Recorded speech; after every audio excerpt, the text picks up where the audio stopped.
राधे राधे साथियों। जियो political tension अपने peak पर है। हमने देखा इजराइल, ईरान, अमेरिका, ये जो वार चल रहा है, इससे पूरे वर्ल्ड की ग्लोबल मार्केट क्रैश हो गई है। Not only equity market, stock market, even gold silver भी क्रैश हो रहा है। जबकि हिस्ट्री ये कहती है जब कभी वार की सिचुएशन आती है, वार होता है, जियोपॉलिटिकल टेंशन होती है, अनसर्टेनिटी होती है, तो गोल्ड और सिल्वर के प्राइस रॉकेट होते हैं, यानी बढ़ते हैं। लेकिन इस बार ऐसा नहीं हो रहा। तो चलिए समझते हैं ऐसा क्यों नहीं हो रहा इस वीडियो के माध्यम से।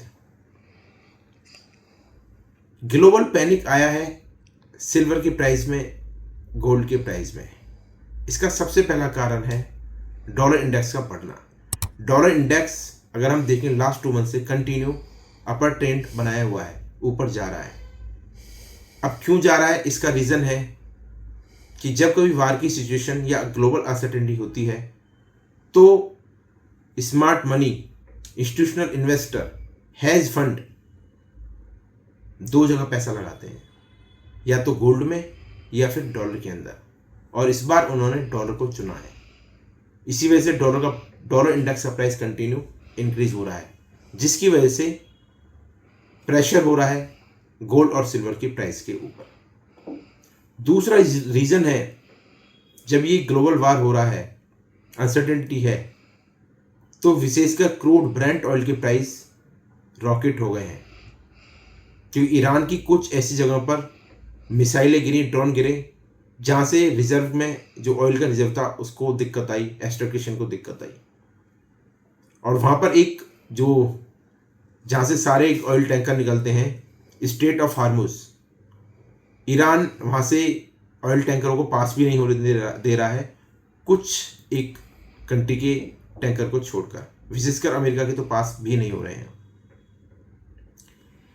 तो ये एक रीज़न है जिसकी वजह से गोल्ड सिल्वर का प्राइस भी गिर रहा है। क्योंकि जो स्मार्ट मनी है, क्योंकि उनको लग रहा है कि आने वाले टाइम में ये सिचुएशन लंबे समय तक चलेगी, वार लंबे समय तक चलेगा, तो वो गोल्ड सिल्वर से पैसा निकालकर, मनी निकालकर एनर्जी सेक्टर के अंदर, क्रूड ऑयल के अंदर पैसे को डाल रहे हैं। तीसरा साथियों, इन्फ्लेशन का फियर। इन्फ्लेशन का फियर बढ़ रहा है क्योंकि जब ऑयल के प्राइस बढ़ेंगे तो सबकी बैलेंस शीट पर कहीं ना कहीं दबाव आएगा। तो ये फियर है, और साथ ही साथ फेड के इंटरेस्ट रेट ना घटाने का फियर भी है, क्योंकि फेड ने भी बोल दिया है कि वो अभी जल्दी में कोई इंटरेस्ट रेट नहीं घटाने वाला है। तो यह फियर इतना बड़ा हो गया है कि गोल्ड सिल्वर के प्राइस कंटिन्यू क्रैश हो रहे हैं। आज 23 तारीख को भी 11% गोल्ड सिल्वर के प्राइस क्रैश है। तो साथियों, ये कुल मिला के तो बात है कि ये रीज़न है जिसकी वजह से प्राइस गिर रहे हैं और काफ़ी गिर चुके हैं। अब हम इन्वेस्टर्स को क्या करना चाहिए?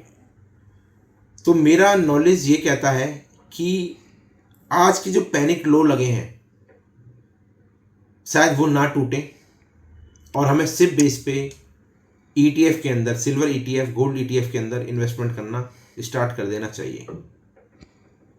तो मैं यही बोलूँगा, पैनिक क्रिएट ना करें और स्लोली इन्वेस्टमेंट स्टार्ट कर दीजिए। Over the period of time चीज़ें शांत हो जाती हैं। आपने हिस्ट्री में भी देखा होगा, वार पहले भी हुए हैं, कोई ना कोई अनसर्टेनिटी वर्ल्ड के सामने आती है, लेकिन over the period of time वो चीज़ें सही हो जाती हैं, शांत हो जाती हैं, और फिर मार्केट अपनी चाल पकड़ लेता है। तो साथियों, इन्वेस्टमेंट करें और स्टे इन्वेस्टेड। इसी के साथ धन्यवाद आपका। Thank you.